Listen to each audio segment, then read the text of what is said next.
नमस्कार मंडळी, सर्वप्रथम सर्वांना गुढीपाडव्याच्या खूप खूप शुभेच्छा. आज भोर येथे भव्य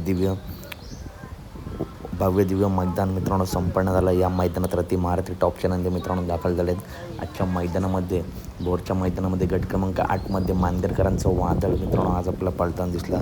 बघताय काय सुंदर असं स्पीड लागलं आहे, त्याचा पायरासुद्धा टॉप होता. आज मित्रांनो बकासूर कोणत्या मैदानात आहे का, तर मित्रांनो आज बकासूर कोणत्याच मैदानात आपल्याला पळताना दिसणार नाही, परंतु मानगर वादळ मित्रांनो आज या भोर मैदानात मित्रांनो आपल्याला पळताना दिसला. बघताय काय सुंदर असा स्पीड लागला आहे गाडीला. आदत नंदी असेल, दुसरा असेल किंवा ओपन असेल, वादळ मित्रांनो टॉपच पळतो आणि त्याचं मित्रांनो आज उत्तम उदाहरण आपण बघितलं आहे. तर अपडेट आवडली असेल तर नक्की व्हिडिओ लाईक करा, चॅनलला सबस्क्राईब करा, कारण बैलगाडी क्षेत्रातील सर्व अपडेट नेहमीच आपल्या चॅनलवरती येत असतात. भेटूया पुढच्या व्हिडिओमध्ये. धन्यवाद मित्रांनो. अशाच आपल्यासाठी व्हिडिओ लाईक करा, चॅनलला सबस्क्राईब करा. धन्यवाद मित्रांनो. भेटूया पुढच्या व्हिडिओमध्ये.